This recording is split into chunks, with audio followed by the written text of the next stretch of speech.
Bon, comme c'est écrit dans le titre et comme je l'ai dit sur le Discord, ce matin, je propose qu'on fasse de la lecture de règles.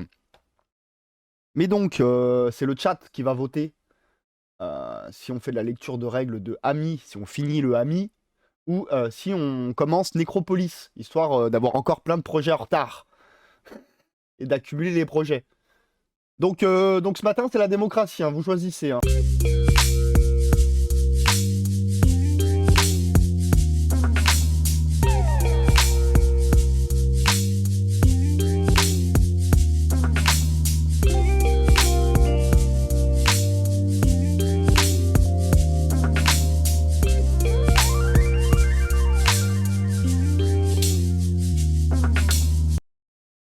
Tu m'as zappé, vilain. Moi, je t'ai zappé. Jouer à Ami, pas besoin de table. Voilà, je t'ai pas zappé. Oui, non, mais vous parlez, moi, voilà. J'essaye de suivre, mais je suis pas si professionnel que ça. Bon, bah, pour le moment, c'est Ami qui gagne. Donc, on finit ce qu'on a commencé, let's go. Pourquoi j'ai mis ça Je sais plus. On enlève. Donc, Ami, c'est facile. On va sur, hop. Voilà. On va dans téléchargement. Hop. Je vous mets le lien pour ceux qui veulent suivre sur leur PDF en même temps. Gazland Micro Machine, c'est trop cool, hein. Eh bah oui, bah nostalgie, même. On en est tous les victimes, hein, mais c'est cool la nostalgie aussi. Let's go, amis. Donc on avait fait le cœur de règle principal, on avait regardé les factions. On avait regardé le matos aussi, tous les petits équipements et tout. En plus, moi, du coup, j'ai testé le jeu.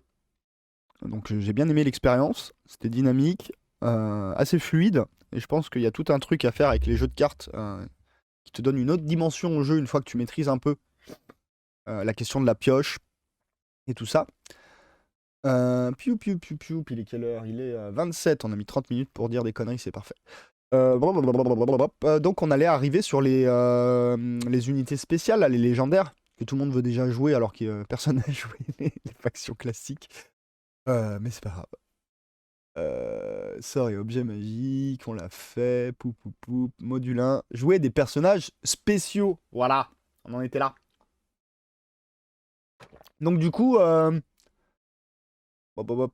J'ai rien de spécial en vue. Donc bah, la semaine prochaine, on se fera Nécropolis. Let's go, on fait ça.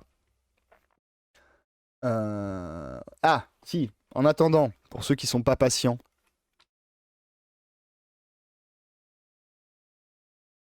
Voilà, ça c'est Discord.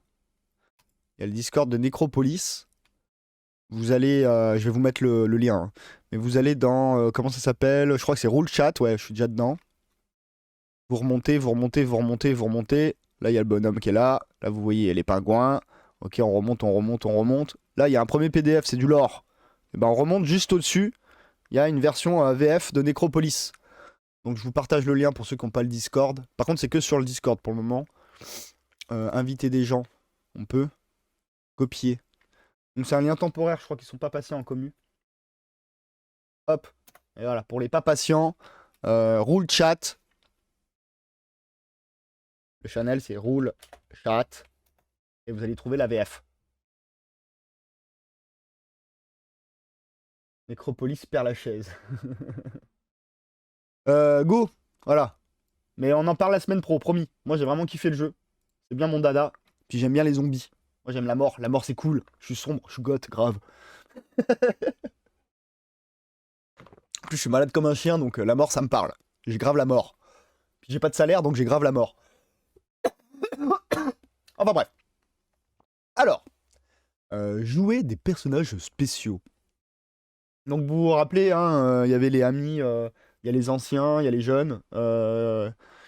Les anciens, ils sont plus costauds, donc ils peuvent faire plus de magie du coup, parce qu'ils ont plus de PV. Et les jeunes, ils font plus d'action. Donc si vous voulez jouer la rapidité, c'est bien d'avoir des jeunes.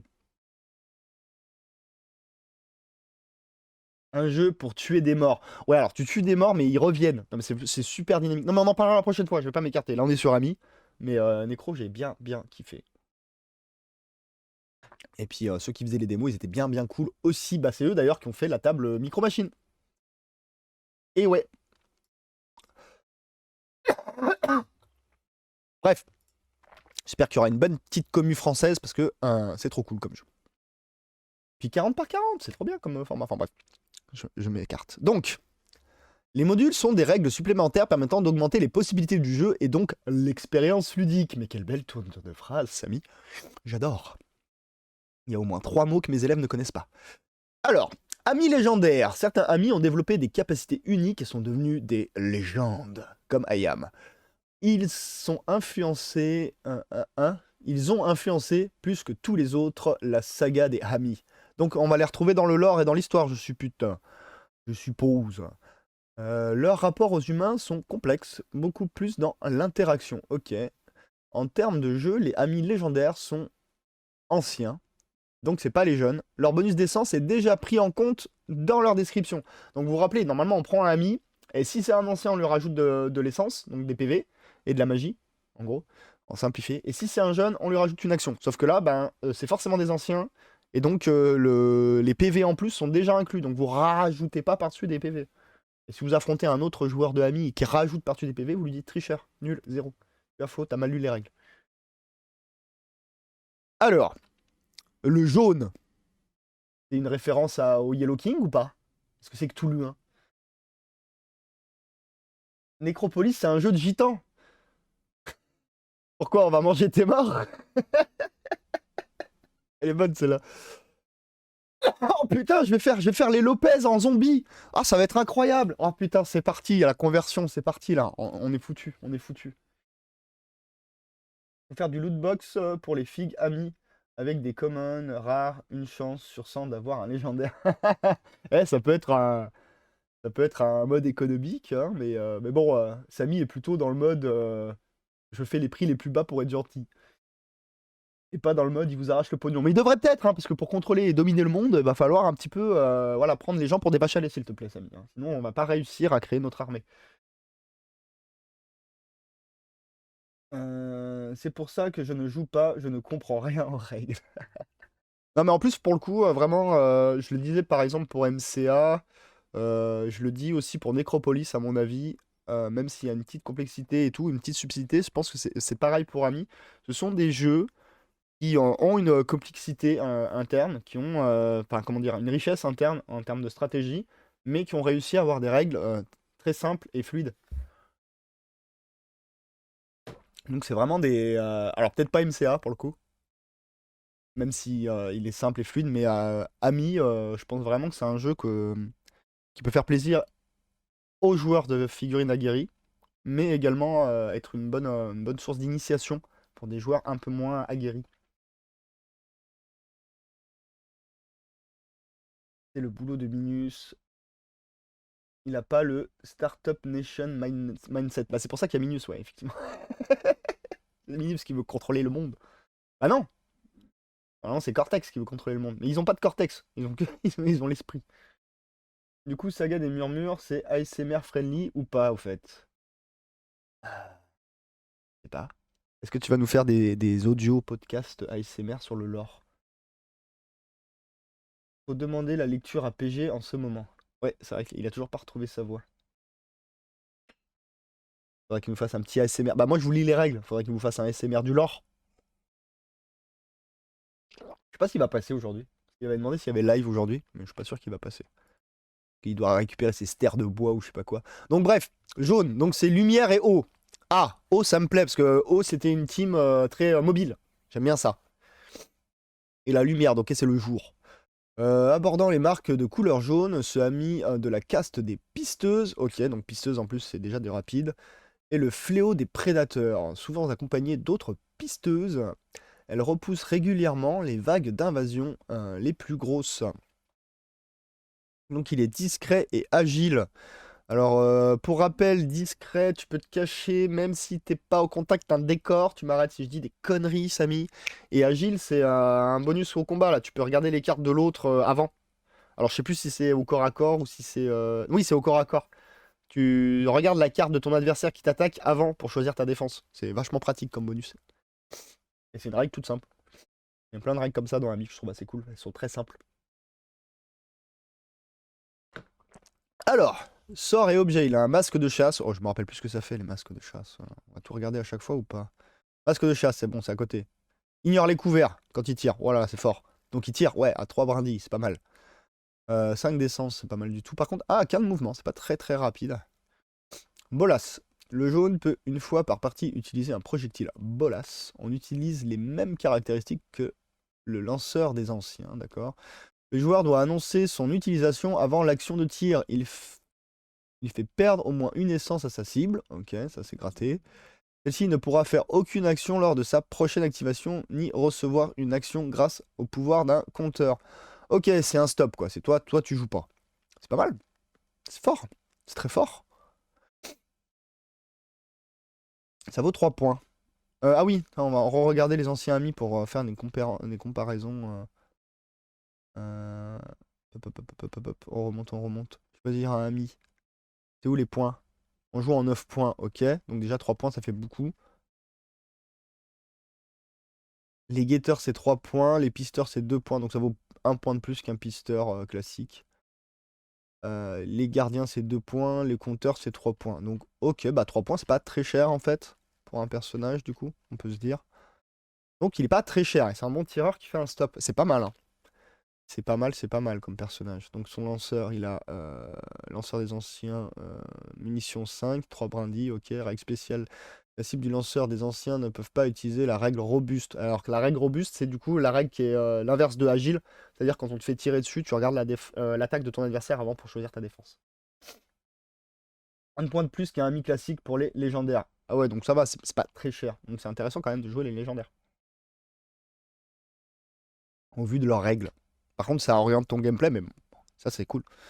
Note, le jaune commence la partie avec 5 munitions. Une fois celle-ci dépensée, elle ne pourra plus utiliser son lanceur. Right. Faut quand même un petit peu de restriction. La ruche. Je sais qu'il y en a déjà qui voulaient jouer la ruche. Il me semble que c'est Karnak qui voulait jouer la ruche. Ombre et grotte. Ok, donc ça c'est ceux qui pop un peu tous sur la carte, mais proche d'un décor, enfin sur le sol quoi. Alors que la canopée c'est en l'air, justement, qui pop. Comme ça. 3 points. Arborant des marques de la couleur violette, la ruche appartient à la caste des gardiens. Elle vit au milieu d'une multitude de familiers. Donc là, c'est pour jouer populeux. Elle n'a pas de communauté au sens habituel, mais tout un groupe de amis au cœur de chaque tribu attaché à l'ombre. Donc on peut pas jouer canopée avec la ruche, si je comprends bien. Lorsque le besoin se fait sentir... De toute façon, on est obligé de jouer ce qui est marqué là. Lorsque le besoin se fait sentir, elle envoie à travers la forêt ses sniffleurs chargés de lui ramener à des membres d'expédition. Donc, comment elle est niveau stats? 1 de mouvement. Ok, donc classique. 2 de combat. 1 de tir.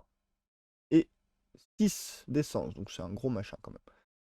Symbiose et maîtresse, je ne me rappelle plus du tout. Alors symbiose, je crois que c'est un truc, genre tu peux prendre les dégâts à la place de tes familiers. C'est par la bêtise. Du genre, je sais plus où c'est les compétences. PO, bla bla bla, non, c'est pas là. Plus où c'est. Or, magie, objet. Oh, je sais plus. Allez, démerdez-vous, hein. Vous avez le PDF. Et maîtresse, bah, je sais plus, mais je suppose que c'est avec les. Avec les. C'est avec les. Je vais y arriver. Ah, bah, maîtresse, c'est écrit en bas. Donc c'est normal que je sais pas. Donc on va lire après. Masque d'harmonie et retour de familier. Donc c'est lui qui fait rip-hop des familiers. Le masque d'harmonie, il est où? Il est là. Lorsqu'il il se perd de l'essence, le ami peut retirer en partie ou en totalité des familiers inversement. Ouais, donc tu peux Ah oui, c'est le masque d'harmonie qui permet ça. Tu peux te prendre les dégâts à la place de tes familiers ou tes familiers peuvent prendre ces dégâts à sa place. Ça, c'est assez fort parce que c'est la répartition de dégâts. C'est assez cool en termes de tankiness et de résilience en combat. Donc, relou. Surtout si t'en as plein, ben voilà. Ça fait plein de cibles qui sont un petit peu entamées mais qui restent sur table donc qui tapent toujours aussi fort. Donc, c'est vraiment problématique pour l'adversaire. Maîtresse, si la ruche doit choisir un familier hors mécanique classique, hein, elle en gagne automatiquement un second gratuitement. Incroyable. Il lui est aussi rattaché, ce qui lui permet donc d'avoir 2 familiers contrairement à la règle. Le familier en plus n'est pas pris en compte pour un éventuel bonus lié au meneur qui serait lié à la tribu de l'arbre. D'accord, si on joue arbre, Ah non, donc du coup, il est ombre grotte, mais on peut le jouer avec la tribu de l'arbre? Ou alors tu prévois que la technique maîtresse puisse arriver sur d'autres amis.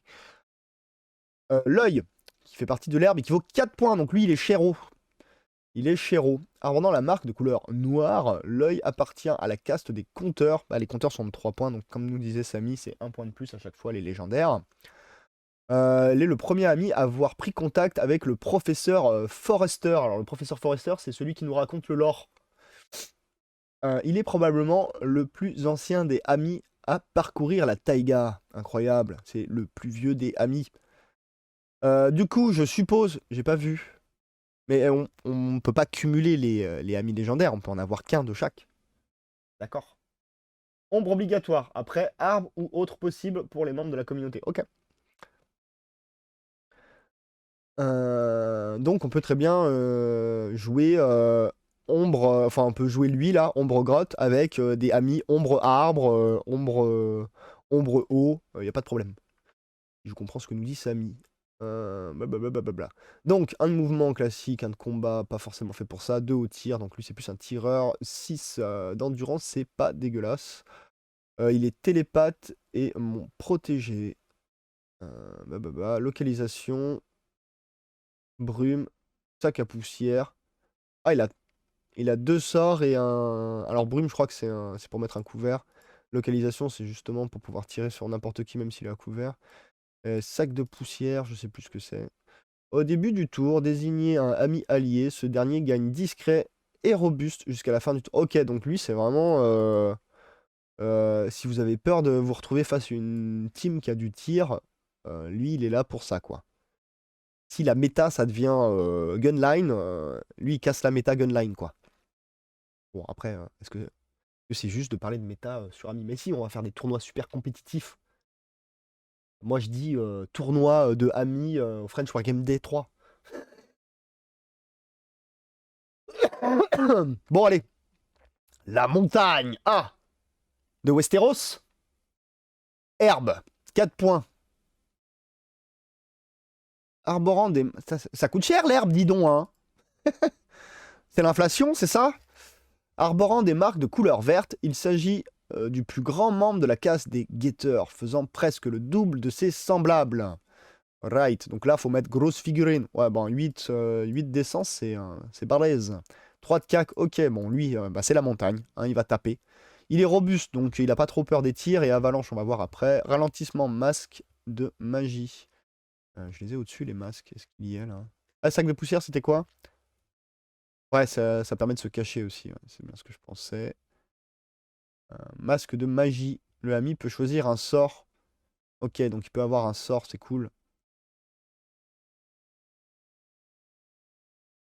Et du coup... Ah oui, mais attends.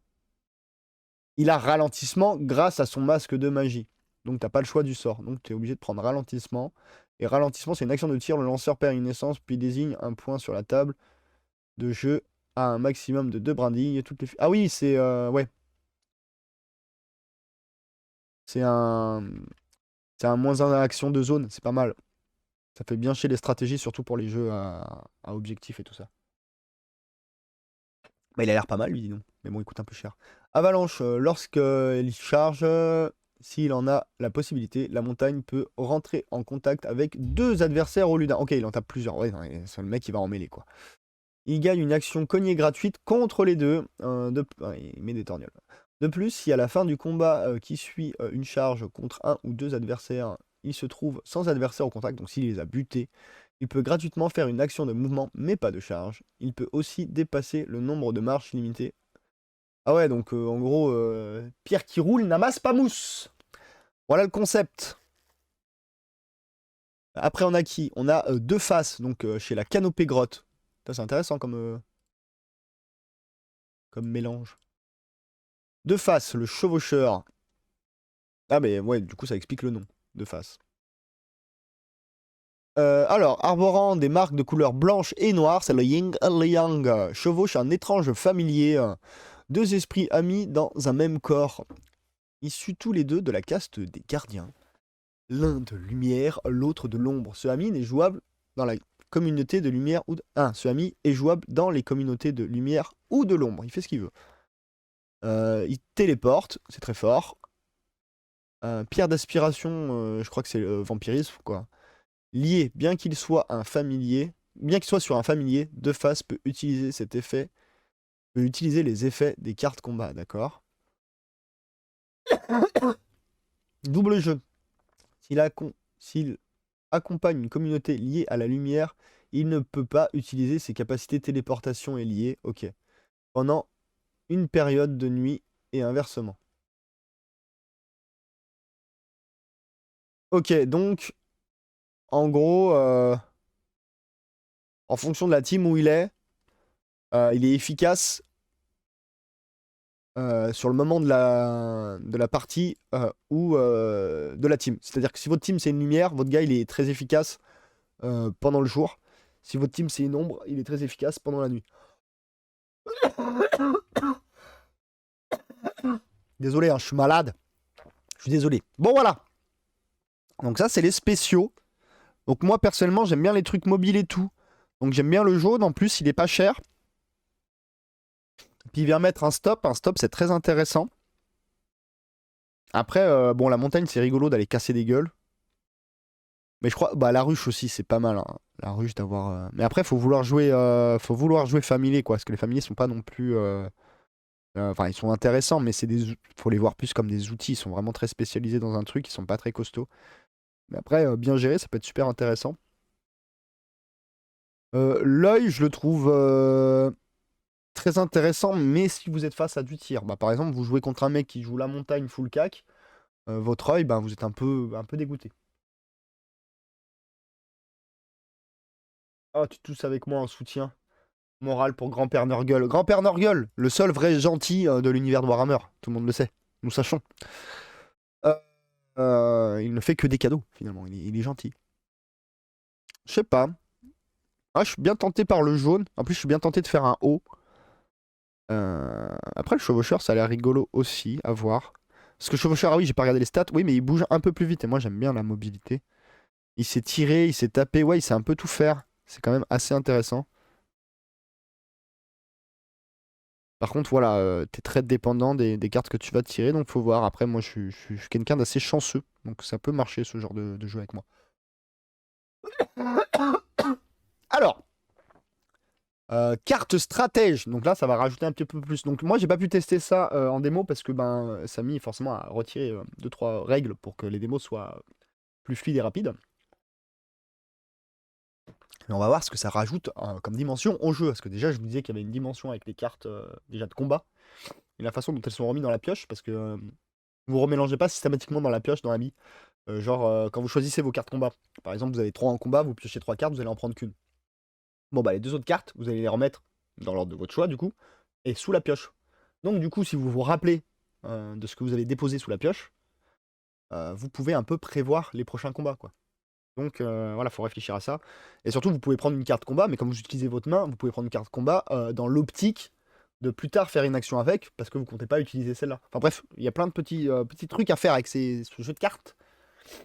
Et que voilà, je pense qu'il y a d'autres stratégies à avoir. Et puis il y a une stratégie de mémoire aussi à avoir parce que bah forcément, si vous connaissez, vu que les cartes jour et nuit sont fixes, si vous connaissez bien, si vous avez une bonne connaissance, et il n'y en a pas beaucoup, des cartes dans le deck, que vous pouvez calculer un peu les probas de retomber sur une jour ou une nuit en fonction de ce que vous avez tiré avant, par exemple. Bref, il y a des probas à faire pour ceux qui aiment compter les cartes et qui trichent au casino. Au début de la partie, avant le déploiement, les joueurs peuvent ajouter dans leur paquet de cartes combat jusqu'à 3 cartes stratèges parmi les cartes ci-dessous. Une fois joué, les cartes stratèges est retirée de la, une carte stratège est retirée de la partie, oui, normal. Les cartes stratèges vont vous permettre de donner plus de personnalité à votre communauté.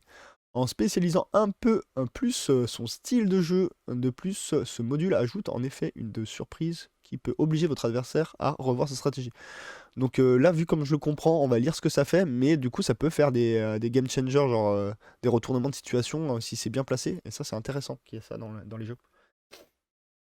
Dans MCA, par exemple, ce qui fait ça, c'est un tirage d'activation.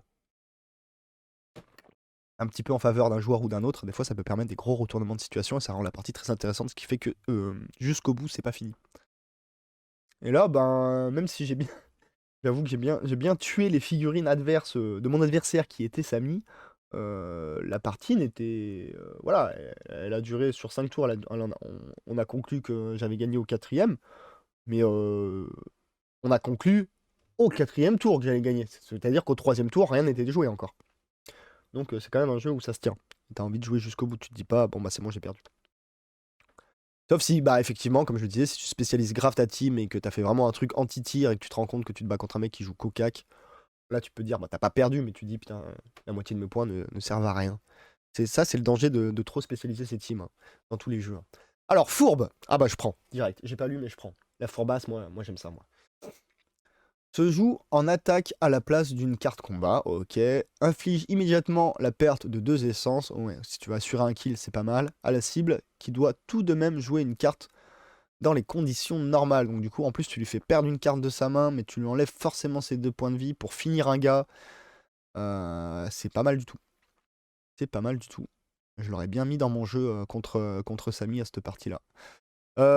Bouclier se joue en défense à la place d'une carte combat, annule toutes les pertes d'essence, joli, fonctionne contre les cartes stratèges fourbes et tir légendaire. Donc, ah, c'est pas mal. Quand je vous rappelle la ruche là, qui a un fort pouvoir de résilience, tu rajoutes ça et il est encore plus résilient le machin, ça devient vraiment pénible. Mais après, faut aimer jouer défensif. Moi, je suis plutôt agressif et j'envoie facilement mes pitous à la mort, mais tant qu'ils accomplissent leurs objectifs. Il est quelle heure Bientôt 11h, faut qu'on se dépêche un peu. Tir légendaire. Du coup, remplace une carte combat lors du tir. Donc, vous voyez aussi, c'est ça qui simplifie Ami. C'est en fait un peu le même type de pouvoir, mais pour le CAC, pour la défense, pour le tir. Remplace une carte de combat lors d'un tir. La portée est illimitée et la cible perd 2 d'essence. La cible doit tout de même jouer une carte défense à condition normale. Donc c'est un peu le fourbe, mais version tir. Par contre, la portée est illimitée. Du coup, si tu dis que tu tires sur quelqu'un, il sait forcément que tu vas jouer le tir légendaire. S'il est déjà hors de portée. Donc si tu veux le Mind Brain, il faut quand même lui tirer à ta portée classique. Sinon, il va deviner que tu vas utiliser tir légendaire. Transfert se joue en défense à la place d'une carte combat. Ok. Des pertes d'essence dues à ce combat peuvent être infligées à un allié et à une brindille de distance à la place de la cible. Donc ça, bah, justement, ça peut permettre, si vous ne jouez pas ruche avec Symbiose, d'avoir quand même ce pouvoir de résilience qui est assez intéressant. On ne peut pas transférer plus de pertes d'essence que l'allié possède, ça c'est classique, on ne peut pas mettre en négatif les points de vie. Méditation se joue au moment de l'activation d'une créature. Cette créature regagne immédiatement jusqu'à 2 essences. Elle ne peut pas dépasser son nombre de base. Ok. Piocher une carte combat, c'est pas mal. Le fait de piocher, le petit ajout du fait de piocher fait que c'est pas juste un heal, c'est aussi un renouvellement de ta main qui est intéressant. Chevaucheur de vent se joue au moment de l'activation d'une créature, puis piocher une nouvelle carte combat. Donc renouvellement de pioche aussi. J'aurais peut-être pas formulé la phrase comme ça, moi, personnellement, Samy. Euh, et du durant, là, il y a une faute. Tout le tour durant. Donc, t'as le du en trop, en fait. Je pense que t'as écrit... ça doit être ton correcteur qui a fait du durant. Alors, donc, durant tout le tour de cette créature... Là, j'aurais rajouté un elle ignore les décors lors de ses déplacements. Ok, c'est fort. Si à un moment la créature entre en contact avec un adversaire, son action cognée gratuite se joue en piochant 3 cartes. Donc en plus, si t'as un mec qui se déplace mais qui est pas très fort en cac, d'un coup il devient fort au cac. Pas mal. Ça, dans mon délire de. J'aime bien les teams qui bougent vite et tout. Ça, c'est une carte qui peut m'intéresser. Bon, en plus, on peut en prendre 3, c'est ça bah. Alors, 3 cartes stratèges parmi ci-dessous. Il faut que ce soit 3 cartes différentes. On peut pas prendre 3 fois la même. Ou on peut. Question importante. Ah si, ah, attends, on ne reprend pas ces cartes stratèges lors de l'action rebrasser. Oui, ça oui. Je crois qu'elles sont utilisées, elles sont utilisées. Mais est-ce qu'on peut avoir 3 fois la même Vraie question, hein. Il est quelle heure? Ah! Ah bon, ça va, allez, on y va. Module, jouer avec les prédateurs. La raison pour laquelle les prédateurs s'en prennent aux amis sont nombreuses. Expansion de territoire, attaque de troupeaux de familiers, et pour les prédateurs les plus dangereux, absorption d'essence. Les salauds! Non, t'as un deck de 6. Basta, oui, on est d'accord. Prédateurs non joueurs, donc les PNJ. Vous ajoutez au donc ça c'est du module, encore une fois, vous n'êtes pas obligé de le mettre. Et ça rend un petit peu plus intéressant la partie, ça rajoute du PNJ au milieu de la partie qu'il faut gérer en plus de votre adversaire. Vous pouvez ajouter en début de partie jusqu'à 2 prédateurs non joueurs par joueur. Ça veut dire que si vous êtes 2, vous pouvez en rajouter 4. Il s'agit de créatures hostiles qui seront jouées de façon automatique, contrairement au mode solo en fin de livre. Je sais pas si on aura le temps de faire le mode solo, donc il y aura encore un live ami à mon avis. Tous les prédateurs non joueurs sont considérés comme étant identiques en termes de règles, cela afin de fluidifier les parties. Donc vous pouvez varier les figurines, mais vous les jouerez avec la même règle. Déploiement. Donc là, vous pouvez vous faire plaisir sur les figurines du coup. Ça n'aura pas d'impact sur la règle. Une fois toutes les communautés... Bon, après, vous faites pas des socles non plus de 20 cm. Calmez-vous. Une fois toutes les communautés déployées, le joueur place à tour de rôle sur la table de jeu un prédateur jusqu'à ce que tous les prédateurs soient ainsi placés avec les règles suivantes. Être à plus de une brindille d'une créature adverse. Et comme ils sont adverses de tout le monde... non, est-ce qu'ils sont adverses d'eux-mêmes? Est-ce qu'il faut qu'ils soient à plus d'une brindille d'un autre prédateur? Ça, c'est une bonne question. Est-ce qu'ils sont considérés comme étant adversaires l'un et l'autre? Au début, non. Donc du coup, on peut mettre 2 prédateurs côte à côte. Au début de chaque tour, avant que les premiers joueurs activent sa première créature, les joueurs déplacent à tour de rôle un prédateur vers la créature d'un joueur la plus proche jusqu'à une brindille de distance. Donc il peut se déplacer jusqu'à une brindille, en gros, en direction du plus proche. C'est en mode zombicide, quoi. Cela jusqu'à ce que tous les prédateurs aient été déplacés, logique, blablabla.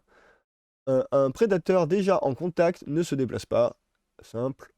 Ensuite, tous les prédateurs en contact avec une créature lui font perdre une essence. Pas de défense possible, donc il te grignote automatiquement. Salopio. Attaque un prédateur non joueur. Attaquer un prédateur non joueur. Un prédateur non joueur peut être attaqué normalement, corps à corps, tir ou sort. En défense, il est toujours considéré comme jouant 2 lumières le jour et 3 ombres la nuit. Donc vaut mieux les taper le jour. Après avoir perdu 5 essences, un prédateur non joueur est retiré de la partie. Ok. Oui, non, une gestion très simple. En gros, ça va être des gêneurs de déplacement et de placement. Intéressant. Surtout s'ils sont 4, ça fait beaucoup. T'es obligé de les considérer. Recruter des prédateurs dans sa communauté. Ouais, on peut avoir des prédateurs dans notre communauté. Il arrive que les amis décident de conserver une larve de prédateur pour l'élever, et ce malgré les risques encourus. Il a bouffé la nounou, bravo. Avant de commencer à recruter des prédateurs, il faut bien entendu déjà avoir les 2 amis de base d'une communauté. Un prédateur ainsi recruté suit les mêmes règles qu'un familier sauvage, ok, donc on les avait lus, je vous invite à regarder l'autre live, ou à relire le PDF tout simplement. De plus, il est aussi sujet à la règle appel de la forêt. Cette dernière simule son instinct. Qu'est-ce que l'appel de la forêt? Si au début du tour, la carte tend prédateur. Donc oui, vous savez, c'est le symbole avec les crocs. Un symbole orange que vous pouvez retrouver sur une carte nuit. Et piocher. Tous les prédateurs recrutés en jeu sont considérés comme étant activés et ne peuvent rien faire durant ce tour en dehors de se défendre. Ok. Donc si jamais une carte parmi toutes les cartes a tiré, le prédateur ne bouge pas. Donc c'est pas non plus le plus gros des avantages du monde, ça va. Ça se gère. Il existe 3 états d'évolution pour le prédateur recrutable. La larve a 1 point. Les larves sont la forme la plus fréquente des prédateurs. Bien qu'étant les moins dangereuses, elles ne sont pas pour autant à prendre à la légère. Il n'est pas rare que durant un affrontement entre 2 communautés, un ami reçoit le coup de grâce par une créature dissimulée dans la végétation. Donc c'est quoi une larve? C'est tout petit, ça fait 1 de mouvement normal. 2 de combat, bah on a vu des amis qui étaient moins forts que ça, hein. Mais bon, elle a pas de tir. Et 3 d'essence, ça se tue vite, effectivement. Oui, non, mais c'est pas déconnant pour 1 point. Voilà, tu remplis, hein. C'est pas mal. Adulte, 2 points. Il est souvent bien difficile de faire le lien entre une larve et sa forme adulte. Oui, ça ressemble pas du tout à la même chose, d'accord. C'est fort en corps à corps. 3, c'est très très bon. 5 en essence, c'est pas mal. 1, c'est classique. Ok. Ça coûte 2 points. Bah, c'est pas dégueulasse. Géant, 3 points. Les prédateurs. Alors là, ça commence à coûter cher par contre, parce que c'est un ami même légendaire. Les prédateurs ont une croissance constante qui est interrompue par leur mort. Il existe cependant des spécimens qui développent une intelligence hors norme et qui leur permet de surmonter les dangers mortels. Ces créatures atteignent des tailles impressionnantes et deviennent à l'échelle des amis des monstres redoutables. 1, 3, 7. Ok, plus de vie et robuste. Il craint pas trop les tirs. C'est un... Comment ça s'appelle là dans... Ah, dans Nausicaa, les gros là, les Oumu. Les Oumu. Les Omu. C'est un Omu. Avec une carapace de mou. Compétences de prédateur recruté. Pour chaque prédateur que vous recrutez, vous pouvez choisir 1 à 2 compétences à lui allouer parmi les suivantes. 1 pour les larves et adultes et 2 pour les géants. Ah, c'est cool. Du coup, ça rajoute de la personnalisation un peu de votre créature. Du coup, vous pouvez quand même faire une sorte d'Idiwig sympathique. Poison. À chaque fois que le prédateur effectue une attaque de corps à corps, son adversaire subit au moins une perte d'essence, même si le résultat du combat est 1-0. Il s'agit pas d'une carte supplémentaire, mais d'un résultat minimum. Il s'agit pas d'une perte supplémentaire d'un résultat minimum. Ouais, au moins t'es un dégât sur... Bah ça, sur une larve, c'est pas déconnant. Pour 1 point, t'es sûr que tu mets tout le temps un dégât, c'est pas mal. Toile. Toutes les créatures ennemies qui se trouvent dans un rayon d'une brindille au moment de l'activation reçoivent un marqueur -1. Action, rappel, la figurine ne peut pas avoir plus d'un marqueur de ce type. Ah ça c'est chiant, tu l'envoies à la mort là pour 1 point, bah la larve devient super intéressante grâce au pouvoir, parce que ça devient vraiment des trucs à effet.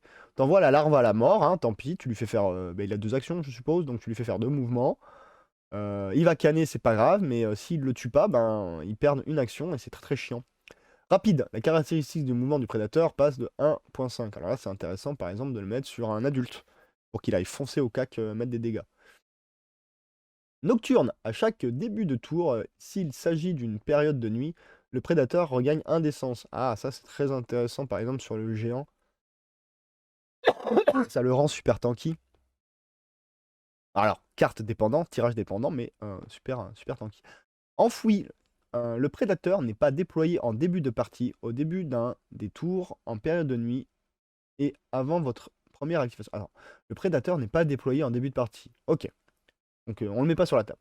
Donc surprise, motherfucker.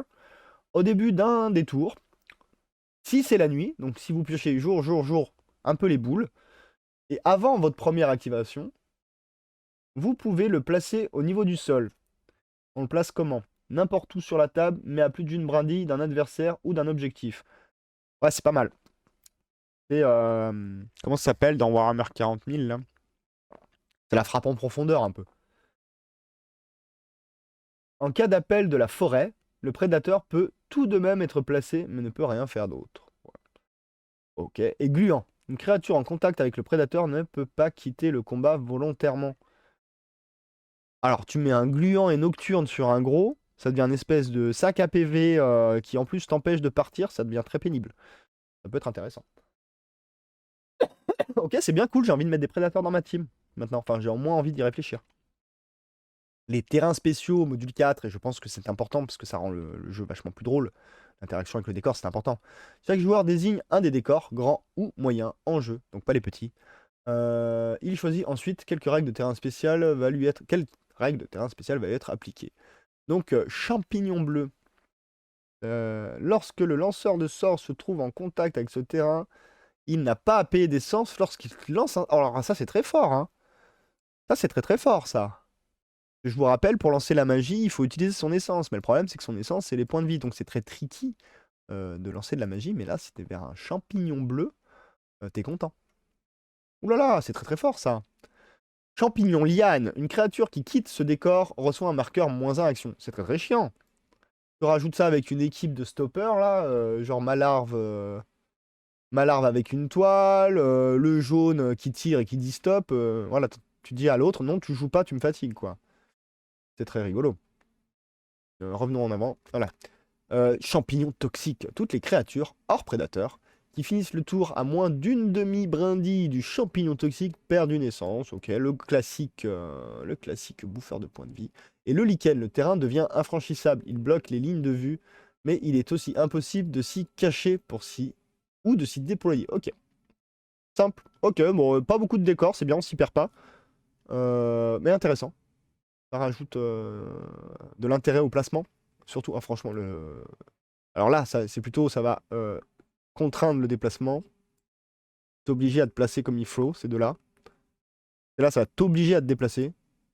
Et celui-là, bah, ça va te donner envie de te placer. Donc du coup, ça va faire un cœur nerveux. Les scénarios, je vous l'avais dit. Alors, il est quelle heure? 11h05, donc ça va. Les scénarios, je vous l'ai dit, je les lis pas. Vous les découvrez vous-même. Je l'avais dit. Voilà, un peu de découverte. Donc il y a 5, 6. Il y a 6 scénarios, donc il y a de quoi faire. Vous voyez les petites cartes de déploiement à chaque fois, c'est bien fait. On regarde juste vite fait le premier, juste pour voir comment se compose un petit scénario, mais on ne les lit pas tous. Alors le scénario 1, les artefacts, donc vous avez un peu de lore. La mission. Les pisteurs ont repéré les traces de fragments. Les premiers sur place seront les premiers servis. Donc ça, c'est un peu c'est encore du lore, un petit peu. C'est une mise en contexte. La mise en place. Donc vous avez d'abord la mise en place. Ce que vous devez faire. Donc là, ça va être placer des pions d'objectif finalement au centre de chaque quart de table. Donc quart de table, hein, vous divisez par 4. Il y en a un là, il y en a un là, il y en a un là, il y en a un là.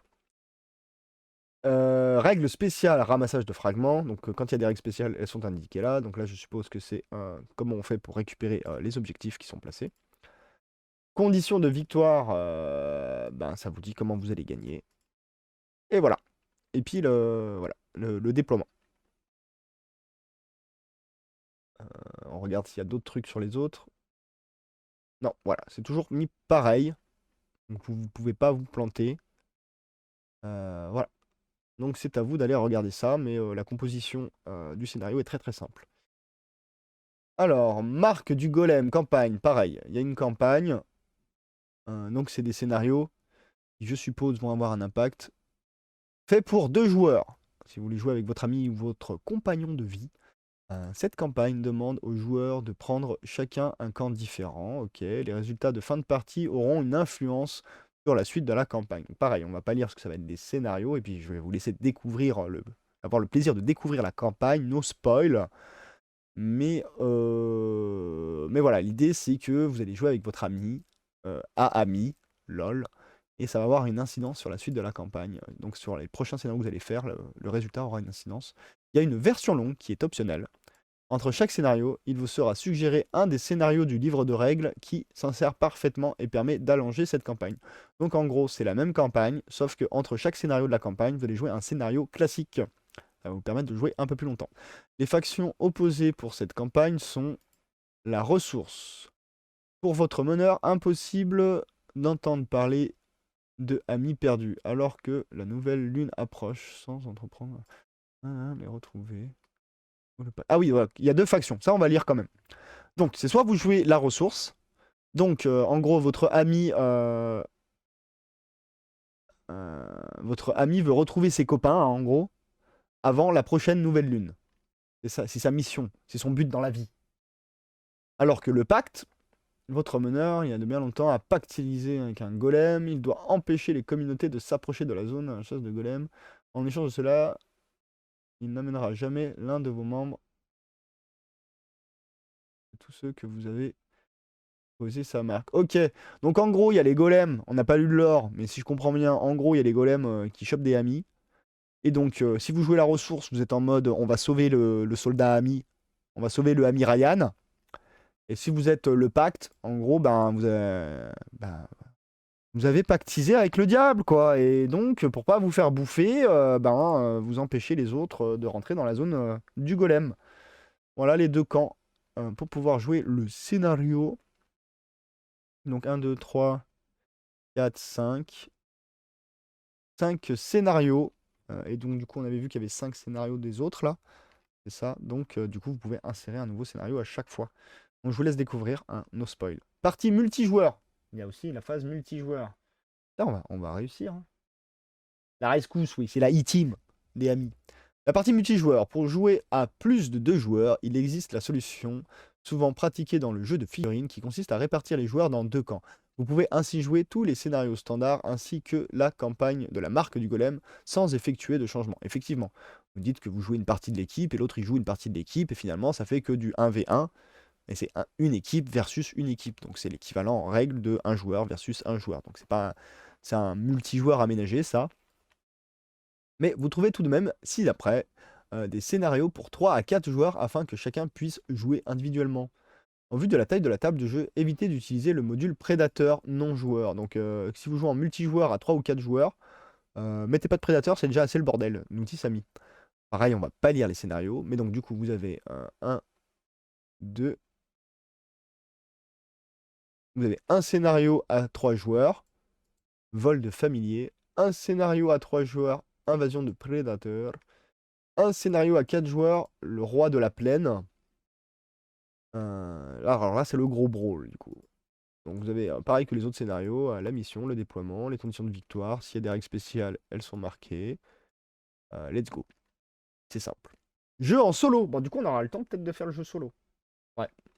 Et après, on va s'arrêter là. Comme ça, j'aurai plus besoin de revenir sur Ami, sur la lecture des règles pour cette fois-ci.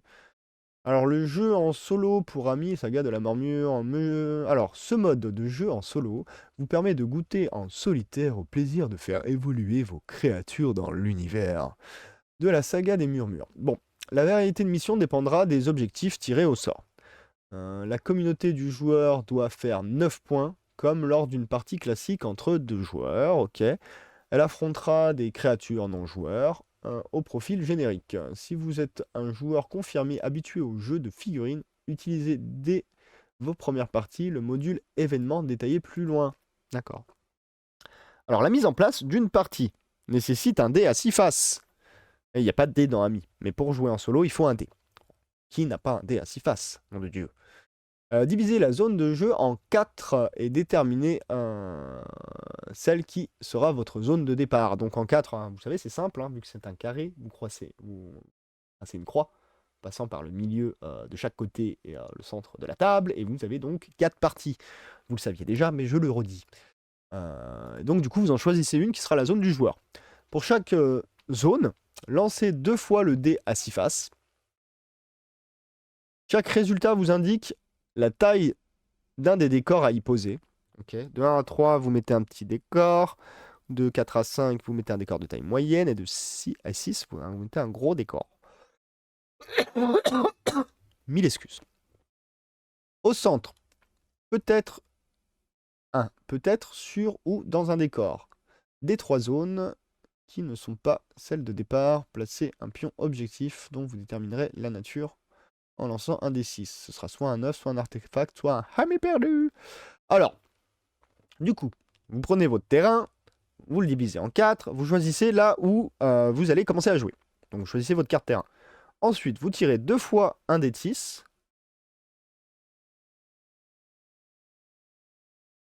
Et donc vous allez poser 2 décors. Chaque résultat vous indique la taille d'un des 2 décors à y poser. Donc, en fonction du résultat, vous allez poser un... Ah, pour chacune des zones. Ok, c'est bon. Donc maintenant, après, pour chaque carré, y compris votre zone de déploiement, vous tirez 2 dés de 6. Et ça vous dira les décors que vous mettez dedans. Alors par exemple, si je tire un 1 et un 5, je vais mettre un décor de petite taille, un décor de taille moyenne. Après, je prends l'autre quart de table, je tire 2 dés, j'ai fait un 1 et un 2, bah, je vais mettre 2 petits décors. J'ai fait un double 6, il y aura 2 gros décors sur un même quart de table. Exemple. Ensuite, pour chaque zone qui n'est pas votre zone de départ, donc les 3 autres, vous allez mettre au milieu de ces zones-là un pion objectif. Et donc en fonction du tir du dé de 6, ça va vous dire quel type de pion objectif c'est. Donc un œuf, un artefact ou un ami perdu. Le joueur pioche une main de 3 cartes combat, ça c'est classique. Les PNJ, du coup, les CNJ, amis égarés et familiers sauvages, ont leur propre paquet de cartes combat. Donc en gros, il faut que vous ayez 2 jeux de cartes, le vôtre et celui des PNJ. Pas se cacher. On retire de leur paquet les 2 cartes combat n'infligeant aucune perte. Ah oui, il y a 2 cartes dans le jeu de cartes amis qui font pas de dégâts. Donc du coup là, faut les enlever. De plus, on ne tiendra pas compte des effets des cartes, bien sûr. Pour simplifier un peu le truc. Le déploiement.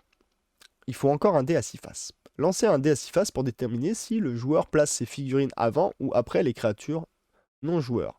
Si vous faites 1, 2, 3, vous placez vos figurines en premier dans votre zone de déploiement qui a été choisie avant.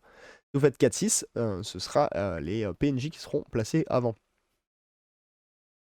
Comment on détermine les PNJ, toujours au dé de 6 hein. Pour chaque zone, hormis... Alors, tu répètes à chaque fois qu'il te faut un dé de 6. T'aurais pas meilleur temps de mettre dès le début que plusieurs phases de la mise en place du jeu solo nécessitera un dé de 6. Et comme ça, tu répètes pas à chaque fois qu'il faut un dé de 6, il faut un dé de 6, il faut un dé de 6. Enfin, je sais pas. Position. Pour chaque zone, hormis celle de départ du joueur. Voilà. Donc, toutes les zones où vous avez mis les objectifs. On lance un dé de 6 et on place dans la zone en question les PNJ à une demi-brindille du centre de la zone. Donc à une demi-brindille finalement du pion objectif. Si un résultat est tiré une troisième fois, relancez le dé. Ok, on peut tirer que 2 fois le même résultat. Si vous le faites une 3 fois, vous relancez jusqu'à que vous ayez un autre résultat. Donc si vous faites 1, c'est un prédateur géant. Si vous faites 2, 3, c'est un ami égaré et un familier sauvage. Si vous faites 4, 5, c'est le prédateur adulte et un familier sauvage. Un prédateur adulte, un familier sauvage. Donc du coup, c'est deux trucs en même temps. Et si vous faites 6, c'est un prédateur adulte et une larve. Right. Donc les familiers sauvages, ils ont leur profil générique. C'est un de mouvement, un de combat au corps à corps et 3 d'essence. Donc c'est pas très solide. C'est l'équivalent d'une larve, il me semble.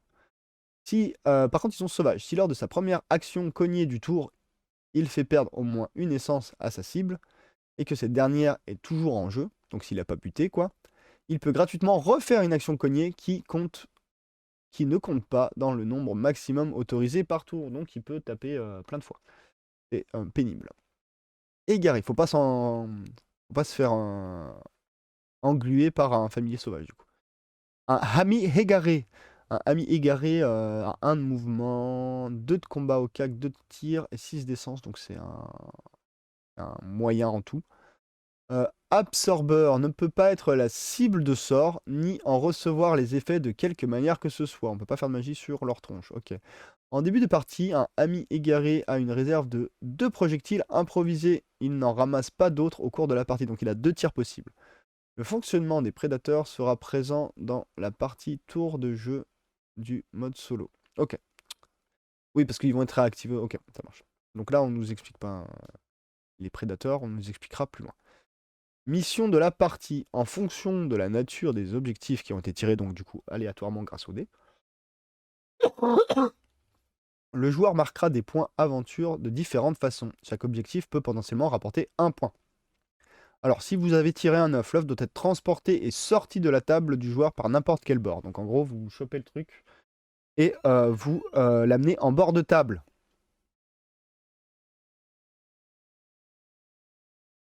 Pour ramasser l'œuf, n'importe quelle créature du joueur peut utiliser une action ramasser pour prendre avec elle un œuf. Donc ramasser, c'est pareil que pour ramasser les cailloux pour faire du tir.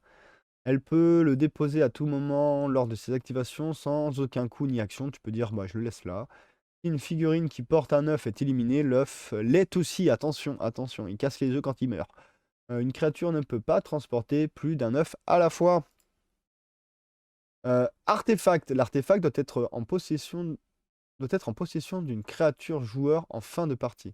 Donc là, il faut le conserver jusqu'à la fin de partie. Ramassage d'artefacts, ça marche à peu près de la même manière. Si une figurine qui porte un fragment est éliminée, on remet le fragment en jeu là où se trouvait la figurine. Ok, donc par contre là, c'est pas comme les œufs, ça se casse pas. Une figurine qui porte un artefact voit sa caractéristique de mouvement diminuer d'une brindille. Par contre, c'est lourd un artefact, donc voilà. Ça galère à être transporté. La créature ne peut pas transporter plus d'un artefact. Bon, ça, je pense que ça va être un peu pareil pour tout le temps. Ok, donc ça diminue un peu le mouvement, donc c'est dur d'aller se cacher. Limite, il faut faire la technique de la tortue et protéger votre porteur. Ou limite, team rapide, faut essayer d'aller choper le truc au dernier moment pour l'avoir en main au dernier tour. Ami perdu. Oui, parce qu'il y a aussi l'objectif ami perdu. Il y a les amis égarés, c'est ceux qui nous tapent dessus. Et ami perdu, c'est des copains.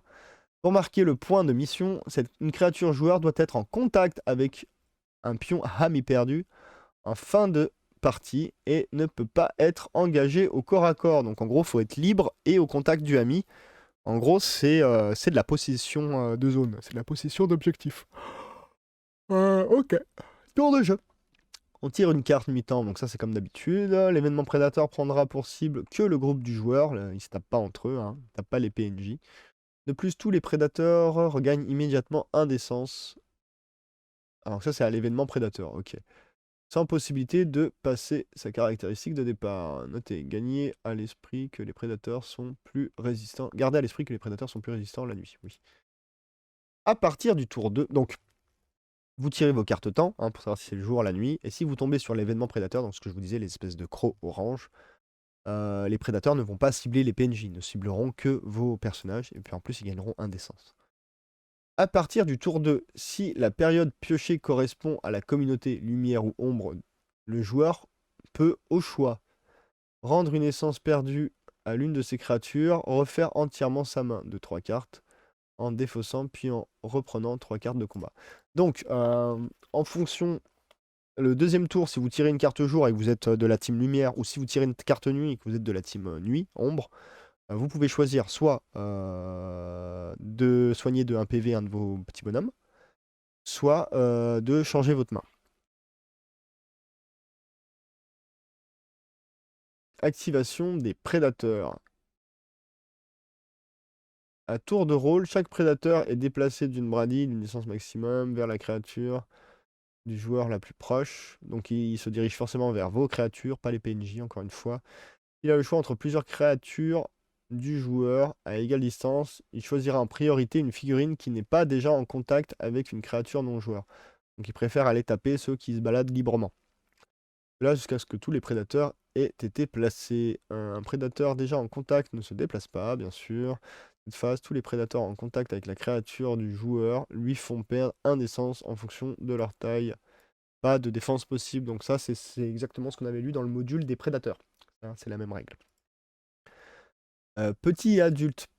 Sauf que ça fait plus de dégâts à la différence de l'autre. Perte de une essence si c'est un petit et un adulte qui est au contact. Par contre, si c'est un géant, il t'enlève 2 d'essence. Activation des créatures du joueur. Activation... Oui, donc vous avez vu, en fonction du tirage de dés, c'est soit on va faire les PNJ, soit on va faire les Hamis du joueur. Activation des créatures du joueur, activation des Hamis égarés. Ah non, attends. 4, activation du joueur. Donc on fait tout ça, tout ce que je viens de dire, on le fait. Ensuite, il y a le joueur, il joue. Donc il joue toutes ses créatures. Et ensuite, on active les Hamis égarés et les familiers sauvages. Donc les PNJ qui se baladent mais qui ne sont pas des prédateurs. Les Hamis ont 3 actions. Aïe. Et les familiers en ont 2. Classique. Donc on considère finalement que c'est des Hamis jeunes. On active à tour de rôle les Hamis égarés et familiers sauvages. Pour chacun des 2 actions, on procède de la manière suivante. S'ils sont en contact, ils effectuent une attaque de corps à corps, 2 fois max, en piochant une carte de leur paquet. Sinon, s'ils peuvent effectuer une action de tir, ils tirent sur la cible la plus proche, 2 fois max par activation, hein, en piochant une carte de leur paquet. Sinon, s'ils ne peuvent pas tirer, s'ils sont pas au corps à corps, ils ne peuvent pas tirer, ils se déplacent vers la créature du joueur la plus proche et entrent en contact avec si possible, et donc une action de cognée gratuite, 2 fois maximum, encore une fois. Un ami égaré qui est, à la fin de son activation, est en contact avec le décor, moyen ou grand, a plus d'une demi-brindille d'une figurine joueur peut gratuitement faire une action de se cacher. Ouais, ils sont cachés automatiquement, en gros. C'est pas une action à faire de leur part. Lorsqu'elle pioche une carte pour attaquer, en cas de aube crépuscule, une créature amie ou familier, non-joueur considère la période comme nuit. Ouais, ça ne vous prenez pas la tête, c'est toujours la nuit. Important, les prédateurs géants et adultes ignorent les marqueurs cachés non magiques lorsqu'ils se déplacent vers les créatures du joueur la plus proche. Si au cours de la partie, toutes les créatures du joueur sont cachées, les autres PNJ, c'est écrit CNJ, mais moi je dis PNJ, je comprends mieux, se déplacent vers les objectifs non ramassés. Ah ok, s'ils peuvent pas foncer sur un PNJ, enfin sur une de vos créatures parce qu'on la voit pas, ils vont vers les objets. Les joueurs se défendent comme dans une partie normale, quoi. Ok. Attaquer un prédateur non joueur peut être attaqué normalement. Défense est considérée comme toujours 2, donc ça n'a pas changé, c'est comme les autres. Et là, les larves, c'est leur essence, mais c'est exactement ce qu'on a vu plus haut. Juste un rappel de la part de Samy. Si on attaque par contre un égaré ou un familier, ils peuvent être attaqués normalement. Pour se défendre, ils piochent les cartes du paquet. Voilà. Piocher les cartes à leur place, quoi. Sauf qu'il n'y a pas de choix, c'est vraiment que l'aléatoire. Et la fin de partie, 5 tours. À la fin de partie, c'est donc à la fin du tour 5, ou dès qu'il n'y a plus de PNJ en jeu. Le joueur a été trop violent envers l'écosystème, c'est mal. On contrôle les conditions de mission en fonction des objectifs. Chaque objectif rempli rapporte un point d'aventure. De plus, le joueur perd un point pour chaque groupe de 2 créatures de sa communauté éliminée. Donc si vous avez perdu genre 4 amis dans votre team, vous avez perdu 2 points. Donc si vous avez marqué 3 points, ben, vous n'avez marqué que 1 point. Le score peut donc aller de 0 à 3 points d'aventure. Exemple, le joueur sort un seul œuf de la table sur les 2 en jeu et a une figurine non engagée en contact avec un ami perdu. Il reçoit donc 2 points d'aventure, 1 point pour l'objectif œuf, 1 point pour le d'accord. Malheureusement, il a vu 3 de ses créatures éliminées, donc il perd 1 point d'aventure et se termine donc la partie avec un score de 1. Ce que je vous expliquais. Prolonger le jeu. Bon, voilà, ça c'est juste une partie solo. 4 points, c'est une coquille. Ouais, on peut faire jusqu'à 4 points. Ok. Prolonger le jeu solo en campagne évolutive. Donc là, c'était juste, vous faites une partie solo. Maintenant, si vous voulez faire une campagne, ce système est simple. Attends, c'est quelle heure? Putain, faut que je me grouille. Ce système simple de campagne en solitaire est conseillé. Il vous permet de voir évoluer votre compagnie. Après, votre compagnie, tu voulais pas dire communauté plutôt, non? Je sais pas. T'as changé de mot de vocabulaire. Après chaque partie, il fonctionne différemment. La campagne, nanana. Alors, début de campagne. Lors de la création de votre compagnie, non, bah t'as choisi compagnie, ok. Elle n'a droit qu'à un seul objet ou sort pour l'ensemble de ses créatures. Donc vous pouvez pas faire la team de vos rêves, vous n'avez le droit qu'à un seul objet ou sort. Un seul objet ou sort. Donc soit tu prends l'objet, soit tu prends le sort du coup. Pas avoir les deux. Vous ne pouvez pas non plus prendre de monture. T'as pas accès aux montures au début. L'évolution. Vous pouvez améliorer votre communauté. Bah là, t'as dit communauté, tu vois? Là, tu parles de compagnie, là, tu parles de communauté. Pour moi, ça s'appelle une coquille de vocabulaire. Mais après, c'est toi qui vois. En dépensant des points d'aventure gagnés en fin de partie de la façon suivante. Si vous voulez acheter un sort, il faut 2 points. Si vous voulez acheter un objet, il faut 1 point. Si vous voulez un nouveau choix de familier ou un nouveau choix de monture, vous pouvez donc changer votre liste en restant dans le format des 9 points. Tout ce que vous débloquerez. D'accord, mais attends, tu veux un nouveau, mais t'as pas dit combien de points ça coûtait? Gros, coquille! Coquille! Coquille, là aussi, coquille! C'est combien de points?